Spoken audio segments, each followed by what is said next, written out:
13장 13절부터 24절 말씀 저와 여러분들 한 절씩 번갈아 교독하도록 하겠습니다. 없음이라고 된 데는 읽지 마시고 그 다음 절 읽으시면 됩니다. 아시겠죠? 자, 먼저 13절 있습니다. 화 있을진저 외식하는 서기관과 바리새인들이여 너희는 천국문을 사람들 앞에서 닫고 너희도 들어가지 않고 들어가려 하는 자도 들어가지 못하게 하는도다. 화 있을진저 외식하는 서기관들과 바리새인들이여 너희는 교인 한 사람을 얻기 위하여 바다와 육지를 두루 다니다가 생기면 너희보다 배나 더 지옥 자식이 되게 하는도다. 화 있을진저 눈먼 인도자여 너희가 말하되 누구든지 성전으로 맹세하면 아무 일 없거니와 성전의 금으로 맹세하면 지킬지라 하는도다.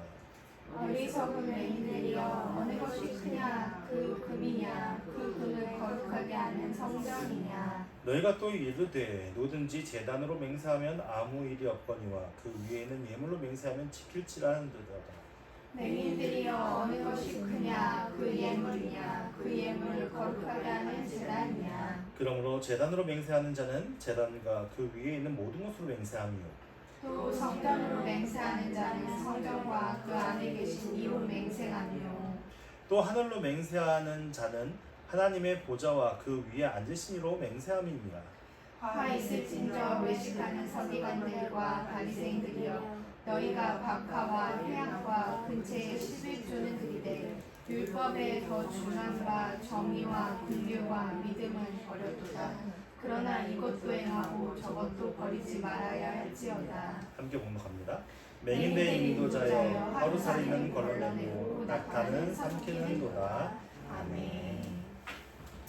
우리 이제 지난주에 예수님께서 무리와 제자들이 모여있는 그곳에서 말씀한 내용이 서기관과 바리새인들 모세에 앉아있는 그들을 모세의 자리에 앉아있는 그들을 본받지 말라.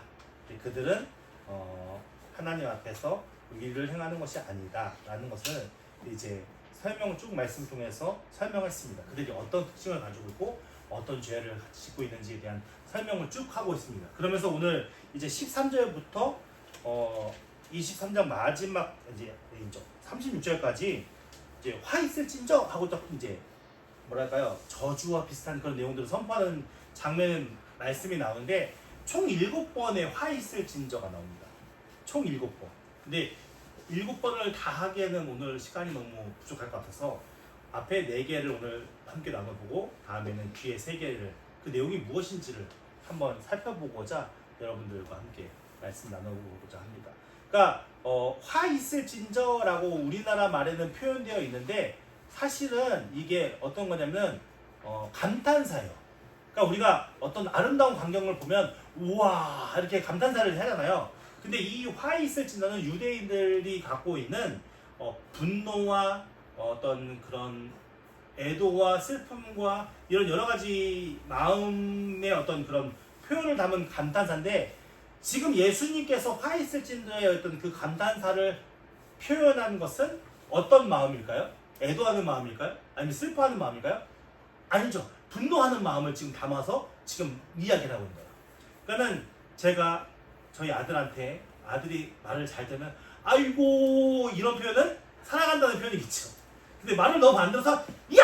이런 표현은 감탄사고 호명하는 거지만 이렇게 표현하는 거지만 내 마음속에는 분노를 담아서 어떻게 보면 화를 담아서 표현하는 것처럼 예수님께서 지금 우리나라 말로 번역된 화 있을진저 이거는 유대인들이 평상시에 자주 썼던 그런 감탄사의 내용인데 이렇게 그렇게 그 어두의 감탄사를 표현하고 밑에 이제 내용을 이제 서술하는 내용의 장면입니다. 그러니까 그렇게 이해하시고 4가지 화가 무엇인지 총 몇 가지가 있다고요?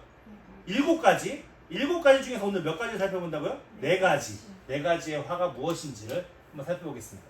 첫 번째 13절 말씀은 화 있을진저라고 얘기하면서 7번 중에 6번인가요? 6번인가를 똑같은 표현을 써요. 화 있을진저 외식하는 서기관과 바리새인들이요. 그러니까 누구에게 얘기를 하는 거예요? 서기관과 바리새인들한테 얘기해요. 근데 이 서기관과 바리새인들은 어떤 사람들이에요? 외식하는 사람들이라는 거예요. 그러니까 7번의 화를 서기관과 바리새인들에게 쏟아내고 계시는데 이 서기관과 바리새인들은 뭐가 문제예요? 외식하는 게 문제예요. 외식하는 게 뭐죠? 그죠? 그죠? 사람에게 보이는 게 죽은 거예요. 보세요. 그들에게 뭐라고 첫 번째 화이스진저 외식하는 서기관과 바리새인들이요 라고 얘기를 하면서 뭐라고 말씀하면 제가 목소리를 조금만 낮출게요. 너무 화나는 것처럼 설교하는 것 같아가지고 네. 자 보세요. 너희는 천국문을 사람들 앞에서 닫고 뭐 어떻게 했다고요? 지금 바리새인들과 서기관들이 하는 행위는 뭐냐면 천국문을 닫아버렸대요. 사람들 앞에서 천국문을 닫아버렸대요. 그리고 너희도 들어가지 않고 들어가려 하는 자도 들어가지 못하게 하는구나. 천국문을 닫아버리고 딱 서가지고 자기도 안 들어가고 그대로 천국문에 들어가려고 하는 사람들도 못 들어가겠다는 거예요. 예수님은 지금 이렇게 평가를 하고 있어요. 왜 이렇게 평가를 할까요? 천국문을 닫았다. 사람들 앞에서 천국문을 닫았다. 이 얘기는 천국문은 뭐죠? 하나님 나라에 들어가는 문이잖아요. 그러니까 하나님 나라에 들어가는 문을 통과하면 어떤 삶을 살아야 되는 거죠? 하나님 나라의 백성다운 삶을 사는 거죠. 하나님 나라의 백성다운 삶은 어떤 삶이죠? 내가 인생의 주인이 아니라 하나님이 주인된 삶을 사는 거예요. 그러나 하나님 나라의 백성은 당연히 왕 대신 하나님을 섬기는 자, 그 하나님을 바르게 따르는 자들이 되어야 되는 거예요. 근데 지금 외식하는 서기관과 바리새인들에게 뭐라 하면 너희는 천국문을 닫아버렸다. 천국문을 닫았다는 얘기는 뭐예요? 하나님 나라에 들어가지 못하게 했다는 거죠. 하나님 나라에 들어가지 못하니까 왕이신 하나님의 명령을 들을 수 있겠어요? 못 듣겠어요? 당연히 못 듣죠. 그러니까 이 사람들은 무엇을 중심적으로 사는 사람들이에요? 그렇죠. 사람들의 눈치를 보는 거예요. 그러니까 그들의 지도자의 눈치를 보는 거예요. 그 당시에 서기관 바리새인들 이 사람들의 눈치를 내가 무엇이 하고 내가 잘했나 못했나 그 사람들 눈치를 보는 거예요. 내가 뭐 어떤 행위를 하고 나서 내가 잘했나 못했나 누구를 섬기는 자들이 돼버린 거예요. 결국은 서기관과 바리새인들을 섬기는 자가 됐다는 거예요. 그러니까 이들의 외식하는 사람들의 죄가 무엇이냐? 너희들이 진짜 율법에 아니다. 하나님 나라에 들어가서 그 하나님의 명령과 하나님의 계명을 그들의 전인격적인 모든 것을 통해서 하나님을 섬기고 따르고 해야 되는데 그렇게 하나님 나라에 들어가는 문을 닫아버렸고 너희들도 하나님을 따르지 않았고 그리고 너희 그 천국문 앞에 나와 있는 모든 사람들도 하나님 나라의 백성이 되지 못하게끔 누가 방해를 하고 있다는 거예요. 외식하는 서기관과 바리새인들. 근데 소름 끼치는 거는 이 외식하는 서기관과 바리새인들이 예수님의 이 얘기를 들으면서 자기가 그렇게 하고 있다고 생각했을까요? 그게 문제인 거예요. 이들은 누구보다도 열심히 하나님 섬긴다고 믿었거든요. 보세요. 14절은 없음이라 나오는데 성경에 없음이라는 절이 있어요. 왜 없음이라는 절이 있냐면 성경이 원본이 없어요.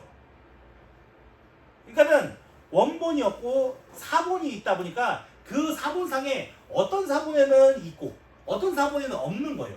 근데 내용이나 상황을 봤을 때 그냥 없어도 상관없겠다 싶으니까 없음으로 표현해놓은 거예요. 학자들이. 쉽게 얘기를 하자면. 그러니까 그거에 대해 너무 궁금해할 필요는 없고 15절 말씀 보면 두 번째 화 있을 진저가 나와요. 똑같이 외식하는 서기관과 바리새인들이요. 아까 처음에는 첫 번째 화 있을 진저의 내용은 뭐였어요? 천국문을 닫고 자기는 천국에 들어가려고 하지 않고 온 사람도 천국에 들어가지 못하게끔 막고 서 있다라는 이야기고 두 번째는 뭐냐면은 서기관과 바리새인들이요. 너희는 교인 한 사람을 얻기 위하여 바다와 육지를 두루 다니다가 생기면 너희보다 배나 더 지옥 자식이 되게 하는도다. 이 말씀이에요. 그러면 이 얘기는 뭐예요? 너희는 교인 한 사람을 얻기 위하여 바다와 육지를 두루 다니다. 이거는 뭘 표현하고 있는 거예요?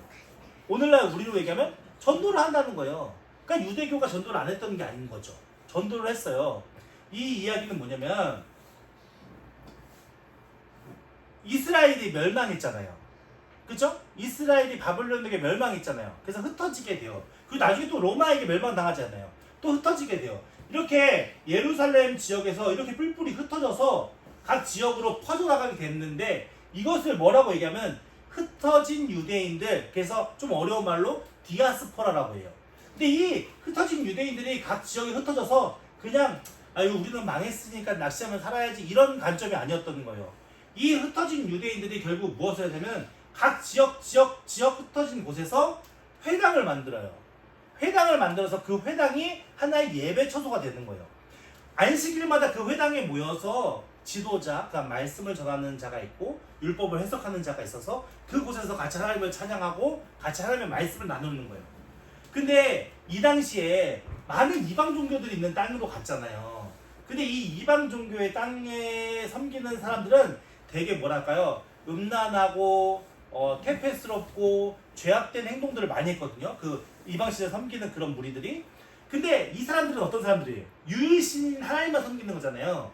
그러니까 유일신인 하나님만을 섬기는데 이들의 율법을 지키는 사람들이잖아요. 행위적으로 봤을 때 얼마나 올바른 사람이었겠어요. 그러니까 그것이 각 지역에서 되게 긍정적인 효과를 나타냈어요.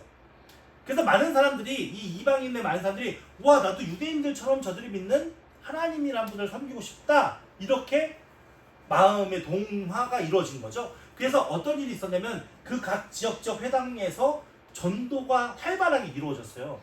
그러니까 전도가 활발하게 이루어졌는데 이방인들 중에는 두 부류의 이방인이 있어요. 어떤 이방인은 내가 온전히 나는 하나님만을 섬길 거야, 율법의 모든 걸 다 지킬 거야 하면서 할례를 행하면서 율법을 지키는 이방인 유대 개종자가 있었고, 어떤 부류의 사람들은 나는 할례까지는 못하겠다, 나는 그냥 율법을 지키고 하나님을 섬길 텐데 나는 할례까지는 못하겠어, 그러면서 할례를 행하지 않고 유대교에 들어와서 율법을 지키는 개종자들이 있었어요.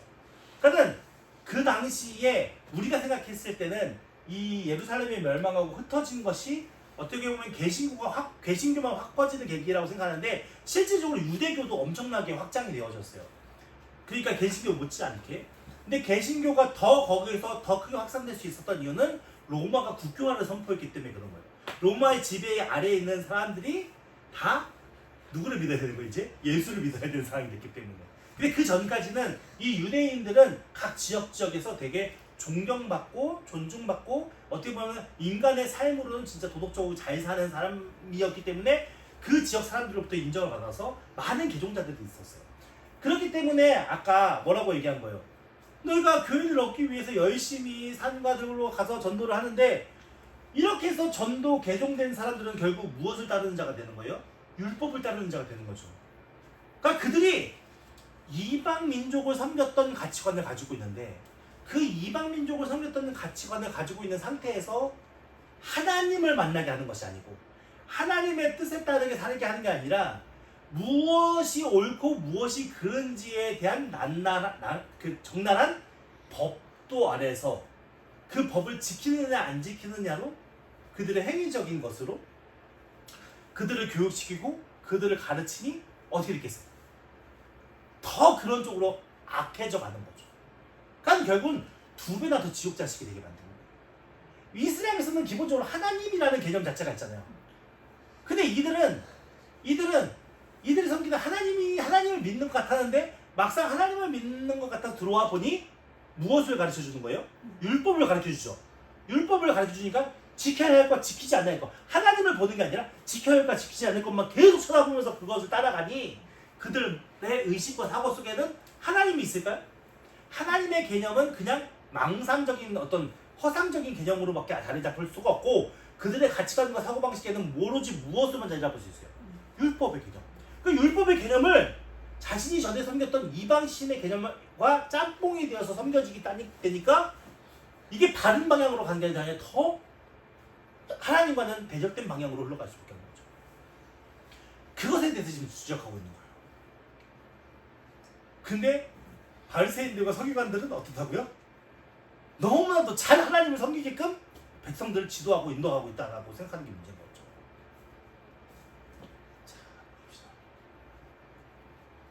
지옥자식이라고 얘기했잖아요. 지옥자식. 지옥이라는 단어의 이 어원이 뭐냐면은 이 흰놈의 골짜기라고 여기 밑에 써있죠. 이 흰놈의 골짜기를 얘기하는 거예요. 이 흰놈의 골짜기에서 어떤 일이 벌어졌냐면은 몰락을 섬기는 그 이방신 관점에서 몰락신을 섬길 때 어떤 일이 있었냐면 자기의 자식을 제물로 바치는 일이 있었어요. 그게 거행됐던 것이 이 흰놈의 골짜기예요. 근데 이스라엘 사람들은 이곳이 지옥과 같은, 그래서 이게 쓰레기나 이제 어떤 사람들의 시체나 죄악 진짜 막 죄가 아주 큰 사람들의 시체나 이런 데를 그냥 갖다 버리는 이 골짜기가 흰놈의 골짜기라고 표현이 되어 있거든요. 지옥이 아마 이와 같을 것이다 라고 얘기해서 이 지옥이라는 표현이 이 흰놈의 골짜기라는 의미를 담고 있어요. 그러니까는 뭘 얘기를 하냐면은 이들이 이렇게 그런 새로운 교인들이 전도되어 와서 그 교인들을 가르치면서 그 교인들을 바르게 하나님을 믿는 백성으로 키운다고 하는 그 모든 행위가 결국에는 이 흰놈의 골짜기에 갖다 버리는 시체 같은 그런 의미를 담고 있다라고 지금 이 흰놈의 골짜기는 이스라엘 백성들 모두가 아는 내용이니까 그 내용을 지금 이스라엘 백성들에게 이야기하고 있는 거예요. 그 일을 누가 하고 있다고요? 서기관과 바리새인들.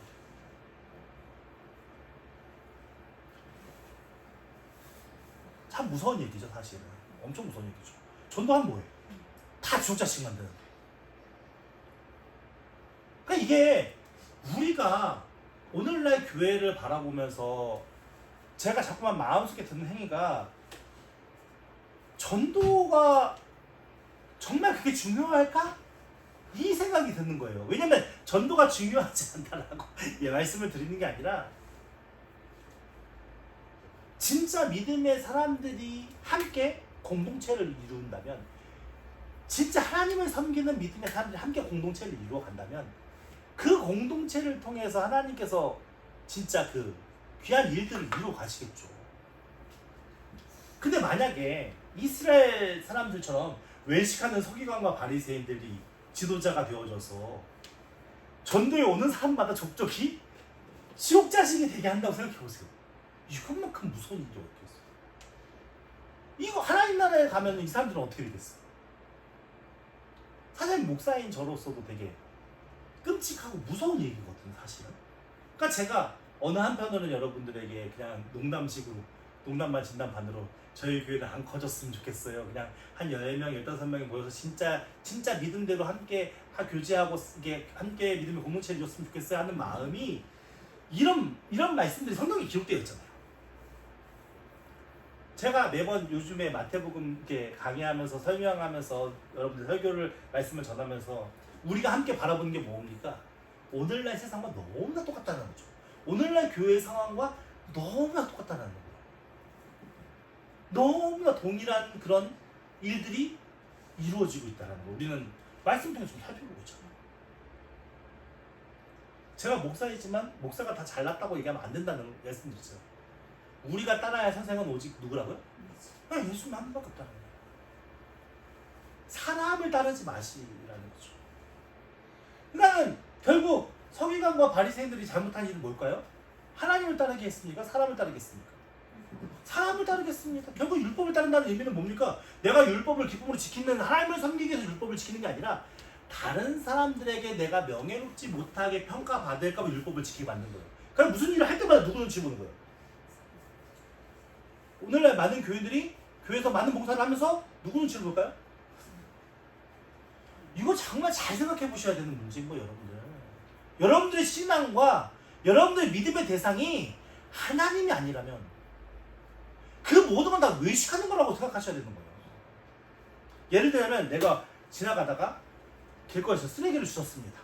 쓰레기를 딱 줍는 순간 내가 주변 사람들을 살핀다면 나는 외식하고 있는 사람이 되는 거라고요. 그 쓰레기를 주는 순간 하나님 오늘도 이 더러운 길을 내가 깨끗하게 할 수 있게 기회와 시간을 주셔서 감사합니다 라고 생각하면 나는 하나님을 믿는 사람이 되는 거예요. 아주 간단합니다.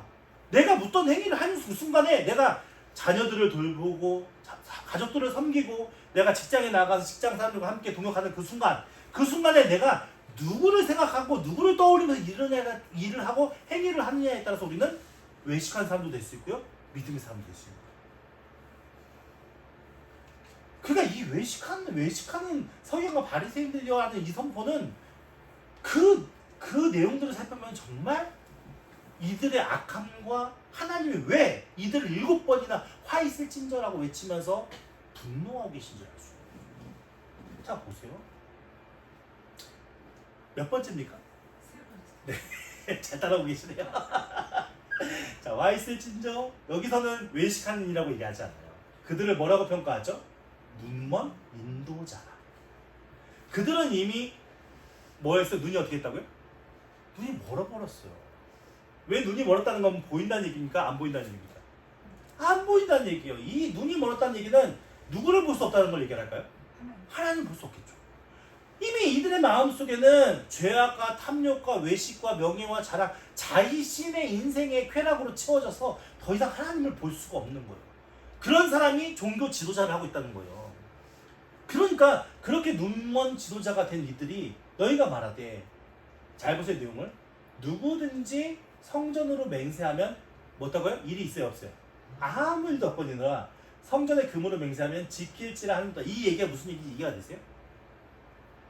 어떤 사람이 맹세를 하는데 어떤 사람은 나는 이 성전을 두고 맹세한다 이렇게 맹세하는 사람이 있고, 어떤 사람은 야 성전에 어떤 금으로 된 어떤 장식을 나는 그걸 두고 맹세한다 이런 사람이 있다는 거예요.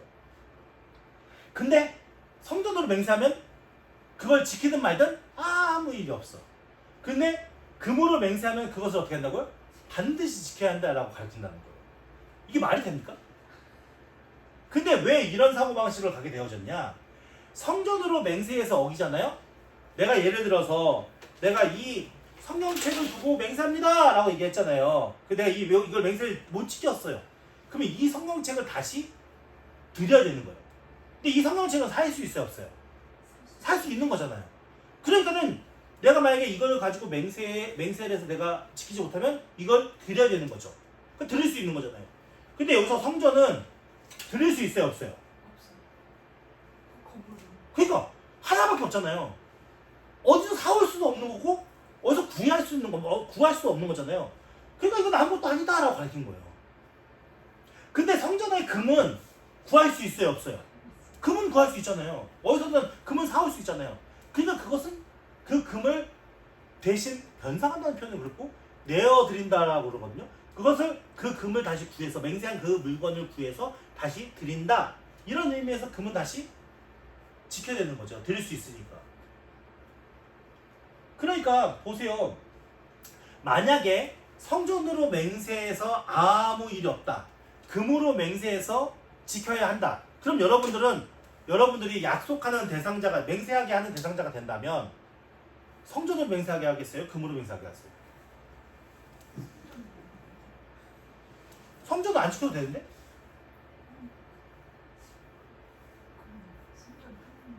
이게 되게 웃긴 게 뭐냐면은 결국은 이런 방식이 돼버리면 금으로 맹세하게끔밖에 안 되는 거예요. 왜냐면은 성전으로 맹세하면 안 지켜도 아무 문제가 없어. 드리지 못하니까. 근데 금으로 맹세하면 드려야 되잖아요. 그걸 누구한테 드리겠어요? 맹세한 자에게 드려야겠죠. 그러니까는 이 성전에서 이 맹세를 통해서 무엇을 취할 수 있는 거예요? 분을 취할 수 있는 거예요. 그러니까 너희들 맹세할 때 성전으로 맹세하지 말고 금으로 맹세해서 내놔 이 얘기인 거예요. 지키지 못할 거면 내놔. 저는 이 말씀을 읽는데 뭐가 떠올라요? 제가 이상한지 모르겠지만 제 사고방식이 이상한지 모르겠지만 약간 이런 느낌이 떠올랐어요. 예를 들자면 하나님께서 우리 아이들에게 복을 주실 줄 믿습니다. 하나님의 이 교회가 그것을 증명하는 것이고 이 하나님의 교회로 우리 아이들을 하나님께서 지켜주시기를 믿고 제가 그것에 대해서 확신을 갖고 살겠습니다. 이렇게 기도를 하는 사람이 있는가 하면 어떤 사람은 작정 헌금을 들여가면서 하나님 제가 이렇게 하나님께 헌물을 드리니까 하나님 이것이 증표가 되어져서 우리 아이들을 하나님께 지켜주세요. 이런 의미로 느껴지는 것처럼 느껴졌어요. 제가 혼자 개인적인 생각이라는 거예요. 우리가 때로는 물질과 헌금과 그리고 우리의 상황 그 속에서 사실은 우리도 맹세적인 표현이나 맹세적인 행위들을 많이 하거든요. 여러분 어렸을 때부터 지금까지 생활 해오면서 하나님 무엇인가 내가 하나님 앞에 이렇게 하겠습니다라는 맹세, 하나님과의 관계가 아니더라도 우리가 사람들과의 관계 속에서의 맹세 정말 많은 부분이 있었잖아요. 근데 우리가 지금까지 신앙생활을 하면서 딱 그 사이에 무엇이 포함되어 있었죠? 거의 대부분? 물질이 포함되어 있었어요. 우리 한국교회에서는 작정 헌금이라는 명목하에 그런 물질이 포함되어 있었어요. 그래서 그걸 반드시 지키게끔 했거든요. 똑같은 게 되는 거예요.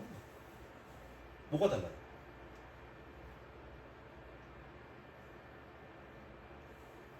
보세요. 어리석은 맹인들이여 어느 것이 크냐? 그 금이냐? 그 금을 거룩하게 하는 성전이냐? 말이 안 되는 거잖아요. 금은 거룩한 게 아니에요. 거룩한 의미는 뭐냐면 거룩하신 하나님께 구별되어 드려졌기 때문에 거룩해진 거예요. 그러니까 우리는 거룩한 사람이 아니에요. 우리가 왜 거룩하다고 인정할 수밖에 없냐면 거룩하신 하나님 앞에 우리는 드려진 존재이기 때문에 거룩하신 하나님이 우리 보고 거룩하게 됐다라고 인정해 주어서 우리는 거룩한 사람들인 거예요. 우리는 행위는 거룩하지 못해요. 그래도 우리는 거룩하다 얘기할 수 있어요. 그 이유는 거룩하신 하나님이 우리 안에 계시니까. 당연한 거잖아요. 그러니까 이스라엘 백성들이 맹세하는 그 맹세의 내용도 내가 하나님의 성전을 가지고 맹세를 했으면 당연히 그게 더 지켜야 할 의무와 책임이 있는 거죠. 근데 단순히 이들은 성전의 금은 변상할 수 있으니까 드려질 수 있으니까 그것이 드려지는 게 인간적인 손해이다 보니까 그것을 통해서 더 지키려고 하게끔 만들어버린 거죠. 보세요. 너희가 또 이르되 누구든지 제자노로 맹세하면 아무 일이 없거니와 그 위에 예물로 맹세하면 지키리라. 제단은 만들 수 있어요, 없어요? 더 이상 어떻게 할 수가 없는 거예요. 이미 갖춰져 있는 거기 때문에. 근데 예물은 어때요? 예물은 내가 이게 드릴 수 있잖아요. 그러니까 우리는 이미 예수 안에 맹세를 하라고 했어요, 하지 말라고 했어요. 하지 말라고 했어요. 하늘로도 하지 말고 땅으로도 하지 말고. 그러니까 원래는 맹세를 하면 안 돼요. 그럼에도 불구하고 돈을 바쳐서 돈을로 금으로 맹세를 하게끔 하는 그런 사회적 풍토가 있었으니까 예수님께서 그것이 옳지 않다. 너희가 무엇으로든 맹세를 하면 그 맹세는 반드시 너희가 지켜야 하는 것이다 라고 지금 얘기하는 거죠. 근데 내가 물질적인 손해를 보지 않을 것 같으면 안 지켜도 되고, 그죠? 성전이나 제단은 내가 어떻게 할 수 없으니까 그건 물질적인 손해가 이루어지지 않는 거잖아요. 그런 것은 안 지켜도 되고, 내가 물질적인 손해를 볼 수 있는 금이나 어떤 예물이나 이런 것들은 내가 그걸 지키지 못했을 때 내놓아야 되는 거니까 그것은 반드시 지키려고 하고, 이게 말이 안 된다는 거죠. 이것은 결국 누구를 위해서 맹세하는 거예요? 뭐 때문에 맹세하는 거예요? 아무 이유가 없는 거예요. 보세요. 맹인들이여 어느 것이 그냥 그 예물이냐 예물을 거룩하게 만든 제단이냐 라고 말씀하면서, 그러므로 제단으로 맹세하는 자는 제단과 그 위에 모든 것으로 맹세합니다. 제단으로 맹세하는 이는 제단과 그 위에 모든 것이 뭐겠어요? 성전이잖아요. 또 성전으로 맹세하는 자는 성전과 그 안에 계신 이로 맹세합니다. 그러니까 결국은 우리가 이 이스라엘 백성들이 내가 무엇으로 맹세해? 라는 그 맹세는 결국 누구에게 하는 맹세라는 거예요? 성전 안에 계신 이, 그리고 결국에는 하늘로 맹세하는 자는 하나님의 보좌와 그 앉은 이로 맹세합니다. 그러니까 쉽사리 맹세하라는 얘기 하지 말라는 얘기야. 하지 말라는 거죠. 그리고 맹세를 했을 때는 어떻게 한다고요? 반드시 지켜야 한다고. 반드시.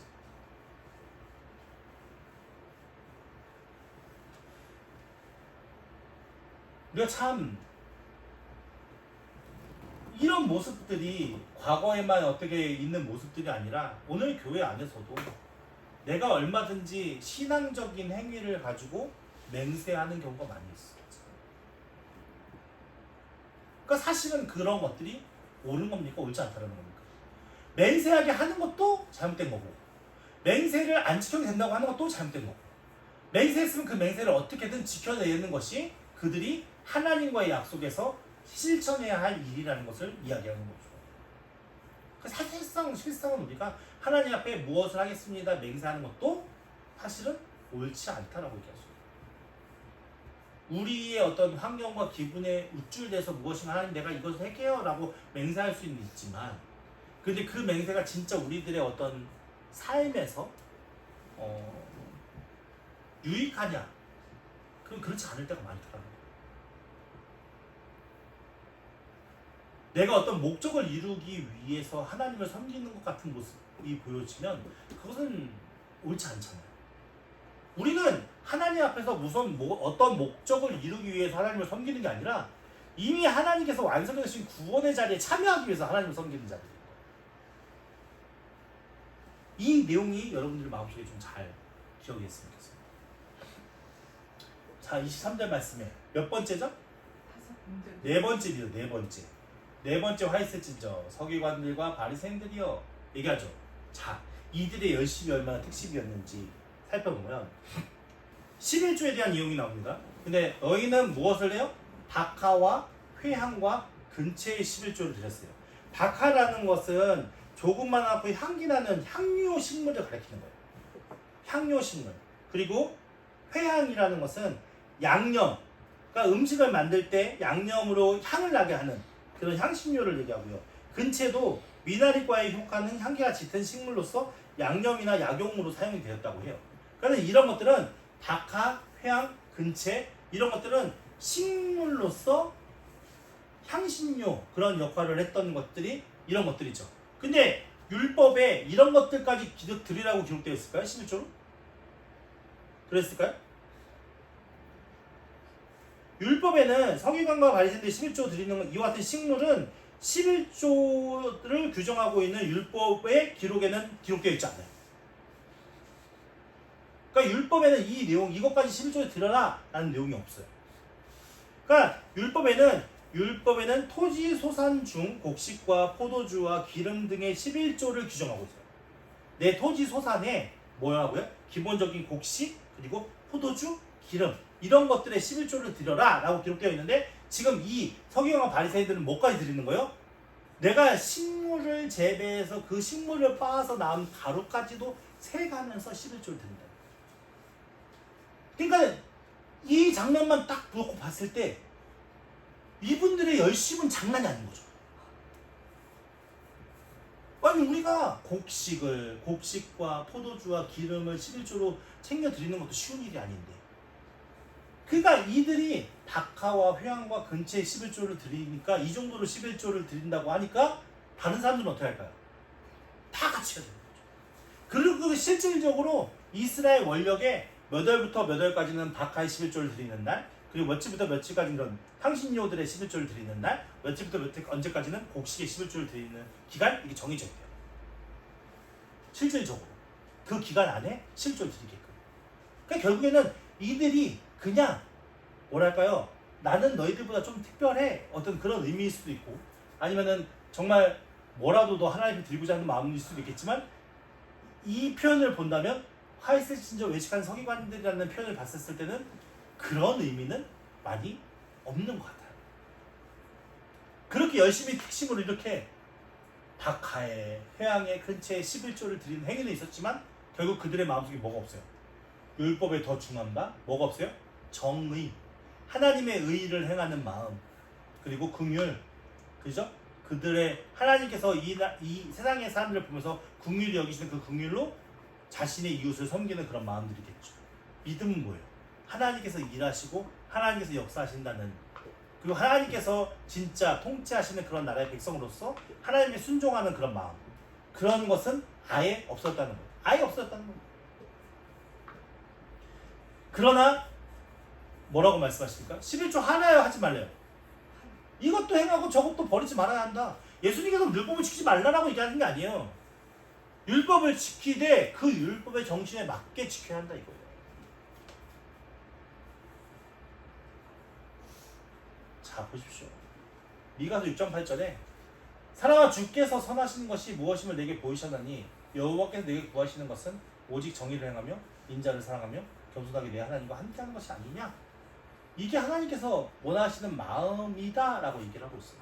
그러니까 우리가 율법의 행위를 하는 주체로서 율법의 행위를 할 때에 어떤 마음을 가지고 있어요? 이 행위를 지금 누가 보고 계신다는 거예요? 이게 어려운 문제가 이게. 우리가 교회 안에서나 어떤 나의 삶의 가정에서나 직장에서나 내가 어떤 행위를 할 때에 의식되는 그 의식을 통해서 나는 외식주의자냐 하나님을 섬기는 자냐 명확하게 나옵니다. 하나님을 믿는 믿음의 사람이라면 맹세할 필요가 있을까요? 하나님을 진짜 신실하게 섬긴다면 맹세할 필요가 있을까요? 왜 맹세를 해야 돼요? 하나님을 신실하게 섬기는 자라면 11조를 바치는데 마음에 꺼리낌이 있어야 될까요? 10분의 1이라는 표현은 하나님께 받은 것을 하나님께 돌려드린다는 의미가 담겨 있는 거예요. 내 전부를 내 전부의 대표인 10분의 1을 가지고 하나님께 돌려드려요. 이 마음을 가지고 하는 거예요. 그러면 그 10분의 1이 다른 사람이 보여질 때 자랑이 되어지고 나를 나타내는 기준이 되어져야 될까요? 더 겸손해지겠죠. 하나님 앞에서 더 기쁨으로 드려줄 수 있겠죠. 오늘날 교회가 가장 먼저 우선적으로 해야 할 것은 무엇인지 우리가 생각해 봐야 됩니다. 오늘 4가지 살펴봤습니다. 첫 번째가 뭐죠? 그죠? 천국문. 교회가 가장 먼저 해야 되는 게 뭡니까? 천국으로 인도하는 거예요. 천국으로 인도하는 개념에서 여러분들 절대 이거를 뭐랄까 신비주의적이고 어떤 추상적인 개념으로 받아들이지 마시고 제일 간단한 원리는 이런 겁니다. 하나님 나라 백성 되게 하는 거예요. 천국문에 들어갔다라는 얘기는 하나님 나라 백성 됐다는 얘기예요. 하나님 나라 백성 됐다는 얘기는 결국 왕이신 하나님의 명령과 뜻대로 순종하는 삶인 거예요. 그러니까 왕이신 하나님을 바라봐야 그분의 뜻이 뭔 줄 알고 그분이 원하는 삶이 뭔 줄 알 거 아니에요. 그래서 교회가 가장 중요하게 해야 할 것은 사람을 보지 않고 하나님을 보게 하는 거예요. 어린아이에서부터 노년에 이르는 모든 사람이 사람 누군가를 보는 게 아니라 하나님만을 보고 그 하나님 앞에서 자신의 믿음과 신앙을 세워가는 거. 이게 교회가 가장 먼저 첫 번째로 할 일이에요. 두 번째는 뭐죠? 네? 네, 두 번째 화이트 두 번째 내용이 뭐였어요? 네? 왜 이렇게 딱히 얘기 들리질 않아요? 율법을 따르는 자가 아니라 하나님을 따르는 자가. 그렇죠. 그게 중요한 핵심이잖아요. 보세요. 두 번째 화이트 친자의 내용은 뭐예요? 인도자 아니죠? 외식한 성경과 말해요.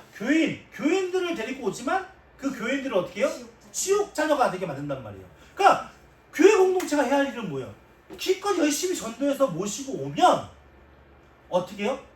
야 이건 좋은 거고 이건 나쁜 거고 이건 옳은 거고 이건 해야 되는 거고 이건 하지 말아야 될 거고 이걸 가르쳐 주는 게 아니라 정말 그 사람이 하나님을 섬기고 하나님을 바라볼 수 있게끔 의식과 가치관과 생각을 도와주는 거예요. 그러니까는 교회 와가지고 우리는 세가족 교육 해야 돼요. 새신자 교육 해야 돼요. 율법 교육, 그러니까 교리 공부해야 되고요. 우리 또 뭐 대학 수료해야 되고요. 뭐 얼마큼 알아야 돼요. 이게 중요한 게 아니라는 거예요. 그들의 삶의 영역 속에서 너가 하나님 나라의 백성이 되고 싶다면 우리처럼 같이 하나님을 바라보고 그 하나님 앞에 순종하는 삶을 살아야 돼. 이게 어떻게 이루어질 수 있을까요? 교육으로 이루어지나요? 교제로 이루어지는 거예요. 이거는 자판기 찍어내듯이 찍어내는 게 아니잖아요. 교인이 새가족 교육 마치고 뭐 성경대학 하고 그럼 다 좋은 교인이 됩니까? 의식이 안 바뀌었는데 하나님을 바라보지 못하는데 내가 하나님을 바라보는 삶을 살다 보면 하나님을 바라보는 삶 속에서 되게 힘들고 어려운 부분들이 느껴지잖아요. 그 부분을 도와주는 역할을 하는 거예요. 교인들에게. 그래야 그 교인들도 아 너 그렇게 힘들었어? 아 나도 이런 일이 있겠구나. 나도 이렇게 극복해 나가야겠구나. 이런 걸 서로 나누면서 그 교인이 율법과 형식에 매이는 교인이 아니라 진짜 하나님 안에서 바른 교인으로 성장시킬 수 있게끔 함께 동역하는 게 교회의 역할이라는 거예요. 세 번째는 뭡니까? 아무데나 맹세하지 말라고 그랬죠. 교회에서는 내 목적을 이루기 위한 곳이 아니에요. 내가 어려운 힘들고 고난과 고통의 일들을 교회에 무엇인가 맹세하고 교회에 무엇인가 헌신하고 교회에 어떻게 뭘 하면서 내가 그것을 만족시키고 뭐랄까 하나님이 내게 뭔가 도움을 그걸 구하는 그런 곳이 아니라는 거예요. 교회는 이미 구원이 우리에게 완성되어 있잖아요. 우리가 지금 아직 도착하진 않았지만 구원을 향해 가는 여정이지만 그 여정은 누가 책임져 주시는 거예요? 하나님께서. 근데 그런 여정의 길을 갈 때 때로는 굴곡진 길도 갔다가 돌짝밭 같은 길도 갔다가 사막 같은 길도 가고 어둠의 터널 같은 길도 가게 되잖아요. 근데 결국은 우리는 종착지는 여기가 아니잖아요. 결국은 하나님 나라거든요. 그러니까 지금 내가 딱딱드리는 이 어려움이 현실이 나와 하나님이 함께 하신다면 이게 어려움으로 끝날까요? 훈련의 장소라고 느껴질까요? 훈련의 장소라고 느껴지겠죠. 그렇기 때문에 굳이 하나님 내가 지금 이 어려움을 이겨내기 위해서 내가 하나님 내게 이 어려움을 이겨내신다면 내가 하나님 앞에 뭘 바치겠습니까? 이런 맹세를 할 필요가 있어요? 없어요? 없는 거예요. 왜 이미 하나님 나와 함께 하시잖아요. 왜 맹세를 해야 돼 우리가? 왜 무엇인가를 작정해야 돼? 이럴 필요가 하나도 없는 거예요 사실은. 왜 하나님이 여러분들이 어려운 상황과 처지를 모르십니까? 모르셔서 가면 냅두십니까? 훈련시키기 위해서 냅두는 거예요. 근데 지금 막 체력 훈련을 하고 있는데 애가 막 힘들어가지고 지쳐가지고 힘들어했는데 아빠 나 이제 그만하게 하면 내가 아빠를 위해서 뭘 해주고 뭘 해줄게. 그 얘기를 듣는 아빠가 야 고맙다 내가 그걸 갖고 너무 기쁘겠다 이런 표현을 할까요? 아니잖아요. 그 체력을 완성시키기 위해서는 해야 되는 거예요. 아무리 뭘 해도 해야 되는 거예요. 그러니까 사실은 하나님과 내가 신실한 교제의 자리에 있으면 하나님께 뭔가 바랄 수 있는 게 없어요. 왜냐면 이미 너무나도 완전한 지혜와 사랑과 그런 공의로서 나의 모든 삶을 붙잡고 끌고 가시는데 내가 뭘 바라겠어요. 그냥 내가 질질 끌려가는 거지. 아직도 하나님을 신뢰하지 못하고 아직도 하나님을 믿지 못하는 내 가치관과 하나님이 끌고 가시는 그 이끄심에 그게 충돌나서 내가 힘든 거지. 사실은 내가 나는 이제 더 이상 못하겠어요. 다 내려놓고 하나님 날 죽이든 살리든 마음대로 하시오 하고서 끌고 가면 그렇게 어렵지 않아요. 사실 우리의 괴로운 마음은 뭐 때문에 괴로운 거예요? 안 붙들리고 싶은 그 마음이 괴로운 거죠. 안 붙들리고 싶은 그 환경이 괴로운 거고. 사실 이런 맹세가 무슨 의미가 있어요? 하나님이 우리에게 모든 것이 부족함이 없게끔 역사하고 계시는 거예요. 우리는 이런 의미적인 건 생각하지 않고 무엇만 보는 거예요?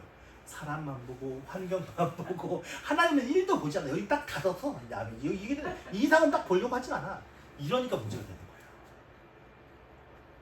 그럼 얼마나 처절한 말씀인 거라는 걸 알 수 있어요. 하나님 예수님이 이 말씀하실 때 얼마나 분노와 그런 마음들이 다 있겠어요. 자 보세요. 맹인된 인도자여 뭐라고요? 이게 무슨 의미인지 아세요? 이들이 주식이 올리브하고 포도예요. 올리브를 해서 맷돌에 갈아서 기름을 짜고요. 포도를 재배해서 발효해서 포도주를 만드는 게 주 생산직이라고 했나? 하여튼 그것을 해요. 근데 포도주를 이렇게 재배해서 포도를 이제 삭히면서 포도주를 만들다 보면은 하루 살들이 거기 많이 당이 있으니까 단계 있으니까 많이 끼는 거예요. 그러니까 하루 살들이 막 끼어 있으면 어떻게 돼요? 그러니까 채로 이렇게 걸러내는 거죠. 왜냐면 깨끗한 포도주를 먹으려고. 근데 사실 그 하루 사이는 큰 영향을 미치지 않잖아요. 모기나 이런 조그만 이런 날파리들 같은 그런 것들이 아주 그렇게 큰 영향을 미치는 거 아니잖아요. 근데 사람이 낙타를 삼킬 수가 있어요? 사람 낙타를 삼킬 수가 없잖아요. 그러니까 이들에게는 진짜 니네들 신경 안 써도 되는 거는 진짜 집요하게 어떻게든 그것을 걸러내버리고 진짜 버려야 하는 것들 절대 삼킬 수 없는 그것을 어거지로 막 밀어넣고 있다는 걸 지금 풍자적으로 얘기하는 거예요. 얼마나 미련한 겁니까? 근데 이걸 알고 하는 거예요? 이들의 가치관과 이들의 의식 속에는 전혀 의식이 없는, 자기들이 낙타를 삼키고 있다는 의식이 전혀 없는, 이게 더 무서운 거예요. 그러니까 오늘날 교인들이나 기독교인들이 하나님을 섬긴다고 하는 많은 백성들이 하루 사이에 열심히 믿음을 걸려내고 낙타는 열심히 입에 집어넣으려고 하니까 힘들어요, 안 힘들어요? 교인들 물어보세요. 자유로운 교인들이 얼마나 되는지. 밖에 나가서 진짜 나 예수 때문에 너무 자유롭고 너무 행복해하는 교인들, 그런 교인들 더 만나기 쉬운지, 아휴 내가 요즘 힘들어 죽겠어, 이런 교인을 만나기 더 쉬운지. 먹을 수 없는 걸 먹으려고 하니까 그 안에서 무슨 자유가 있겠어요? 찢어지고 아픈 거, 고통, 괴로움밖에 없죠. 사실은 그거 누가 만든 거예요? 예수님께서 만드신 거예요? 하나님께서 만드신 거예요? 맹인된 지도자들이 만든 거예요.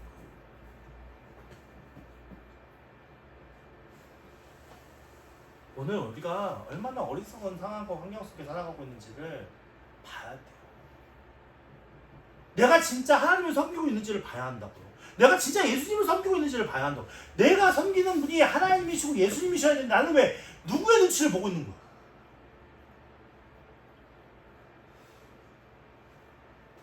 오늘도 화를 내서 죄송하지만 저도 답답해서 그런 거죠. 여러분들께 화를 내는 건 절대 아닙니다. 제 모습이 답답해서 그런 거예요.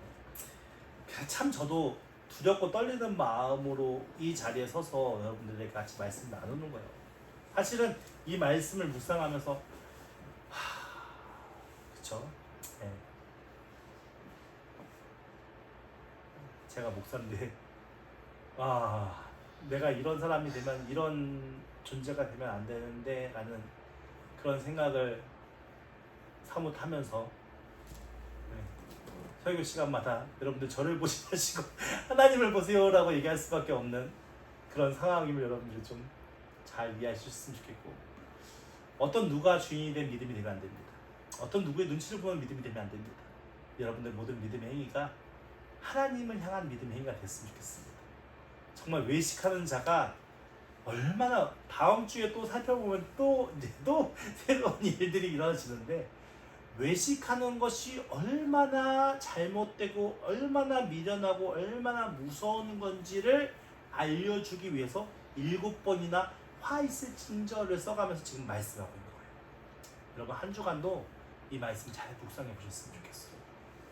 그래서 우리의 신앙과 우리의 믿음 안에서는 우리는 연약하잖아요. 쉽게 미혹당할 수밖에 없고, 왜냐하면 하나님 하시는 일들은 눈에 보이지 않지만 하나님 하시는 진짜 성령께서 깨닫지 않으시면 우리가 알 수 없는 일들이고, 우리는 눈에 맞닥뜨리는, 눈에 보이는 현상 가운데 살아가고 있어요. 사실 우리는 눈에 보이는 과학과 도덕과 윤리와 사회적인 현상을 더 신뢰할 수밖에 없는 존재거든요. 그 속에서 내가 하나님을 바라보고 산다는 거, 이거 웬만한 집중력과 웬만한 간절함이 아니면 살아낼 수 없는 그런 상황인 걸 알아야 돼요. 그래서 우리가 날마다 울면서 부르짖어야 할 것은 무엇입니까? 잊어버리는 하나님을 위해서, 잊어버리는 하나님의 그 마음과 하나님에 대한 의식을 내가 내려놓은 그 순간부터 처절하게 통회하며 자복하면서 그 하나님 붙들기 위해서 나아가야죠. 근데 이제는 하나 외식하는 자가 아니라, 내 안에 외식이 있다면 다 끊어버리시고, 외식하는 자가 아니라, 형식적인 자가 아니라 하나님만 먼저 섬기는 믿음의 백성에게 예수님을 축원드립니다.